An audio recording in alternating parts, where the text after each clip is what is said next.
Hey everyone, welcome back, and let's write some more neat code today. So today let's solve the problem, construct k palindrome strings. We're given a string s and an integer k, and we want to create exactly k strings that are palindromes using this as our character set. So basically we want to know if it's possible. If it is, we would return true. If it's not, we would return false. So one thing's for sure, we need at least k characters in this character set. Imagine if we were just given a string of like just the character a. Could we create two different palindrome strings? No, because we don't even have two different characters. So one thing we can easily check is just that the number of characters is greater than or equal to k. After that, it becomes more interesting. So imagine this is a string that we're given and k is equal to 2. Is it possible for us to create two strings that are palindromes? Well, yes, and one of the ways would be this string, just by itself is a palindrome, and with these remaining characters, we can create a palindrome. We could, I think, do E, L, and then put the B in the middle, and then have L, and then E. This is a palindrome, obviously, because this is a pair of characters that is the same. This pair is also the same, and then we have a character in the middle. So how can we do this algorithmically, though? Do we actually have to consider every single possible palindrome that we could create from this character set? Because that'd be very, very inefficient to code up and probably be difficult to code up anyway. So the main thing to notice is when it comes to palindromes, we need to have an even amount of occurrences of every single character because there needs to be a pair except for a single character, which would be the middle character. And palindromes don't have to have middle characters. We could have like a palindrome that's of even length. Then we could just create palindromes like that. So that's kind of the main observation that you need to make, because once you make that observation, you realize that we just need to get the count of every character in the input. And we're not looking for specifically the characters that just show up once because like I said, B in this case is a character that just shows up once, and we can only have one copy of a character like that.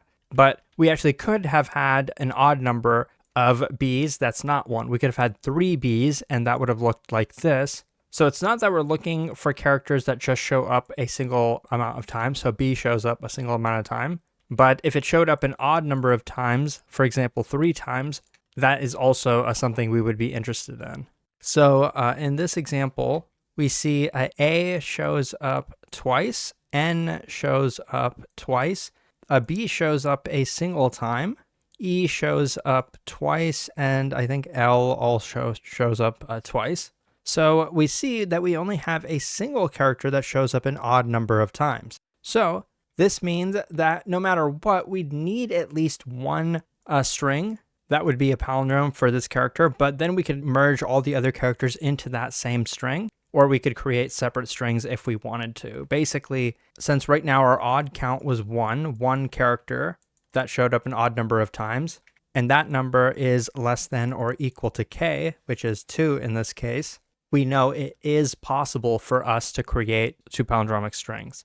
For this example, a Leetcode, we see L shows up a single time, E shows up 3 times, T shows up a single time, C shows up a single time, and so now we could probably stop here. We already see there's 4 characters that show up an odd number of times, which is already greater than k, so we'd need at least 4 different strings to kind of separate all of these characters out into palindromic substrings.